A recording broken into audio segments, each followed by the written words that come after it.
The number one, numero uno, Black Cats fan is back again, and oh god, Jesus Christ. Crystal Palace at home, a game that yes, me and the little one are going to, albeit I don't know why. Why bother? Honestly,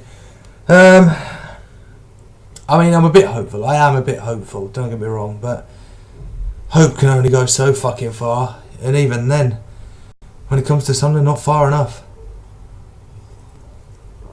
Other brands of carbonated soft drinks are available, I might add. Got to get that in there. Get sued if not. Ridiculous world we live in. But yeah, so Crystal Palace have looked unstoppable. That is until the middle of the week when they came up against Southampton in the League Cup. And to be honest, Southampton just fucking ran away with it. They really did, you know. It was only 2-0. It should have been a lot more than that.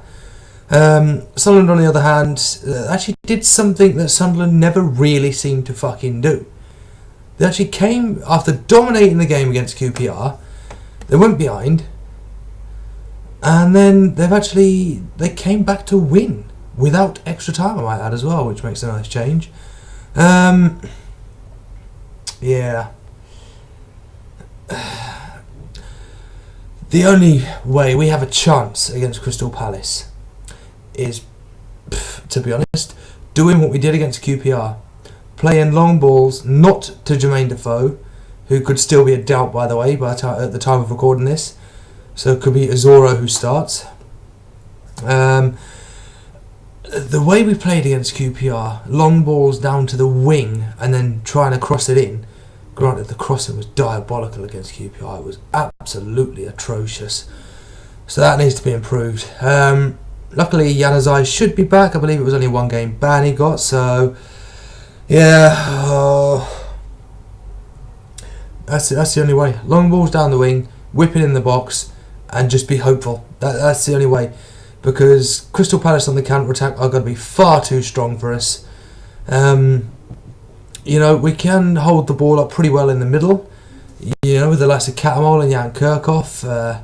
You know, good old Captain Kirk go flying into challenges, winning 50-50 balls and getting away with injuring players. But, yeah, it's going to be a bit of a sticky situation, really, isn't it? Because if Palace get the chance to counter-attack us, we could be doomed.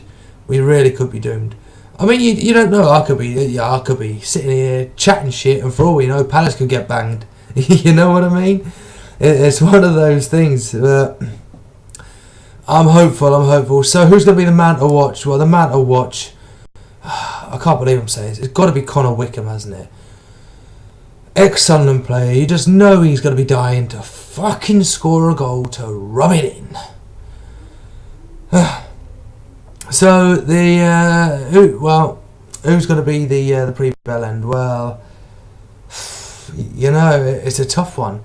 It's a tough one to call, but it's got to be, ironically, Scott Dan, because if he plays, he's not looking too solid all season, is he? He really isn't.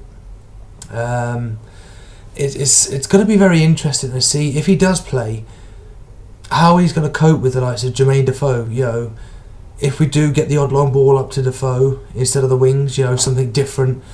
You know, how he's going to react to Defoe trying to turn him on the ball and all sorts. You know, because Defoe last season, on more than one occasion, turned him inside out. So that's going to be interesting to see. So he's going to be the pre-bell end. It's quite a tough one to pick, I've got to say. You know, I'm trying to add a bit more variety instead of the referee. We all know the referees are trying to screw Sunderland and pretty much every other little club in the Premier League at the minute. So yeah, never mind, eh? So my prediction, I've had to think long and hard. I don't think we're going to keep a clean sheet.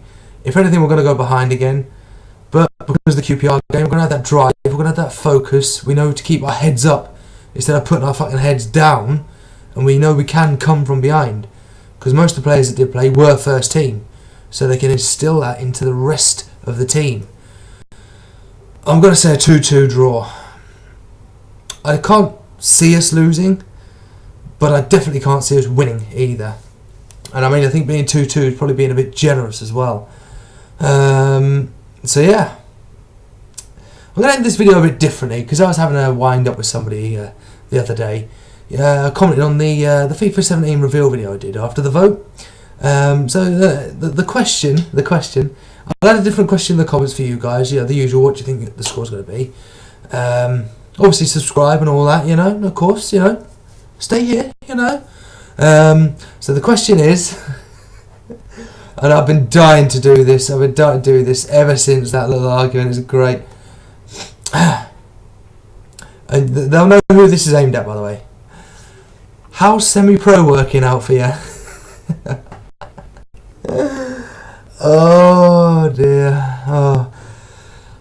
So yeah, look at the comments back at that FIFA reveal video, and you'll see what I mean.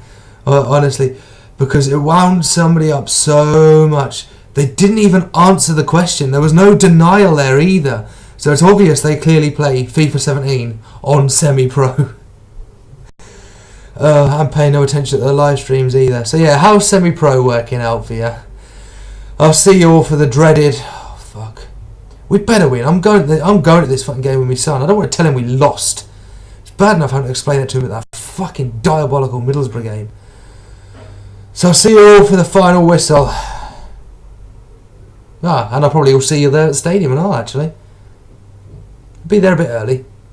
Round the fan zone. Keep an eye out for Paul, because we'll be looking out for Paul as well, hanging around with him. So, yeah. See you all there, and I'll see you all after. Heaven for fucking bid.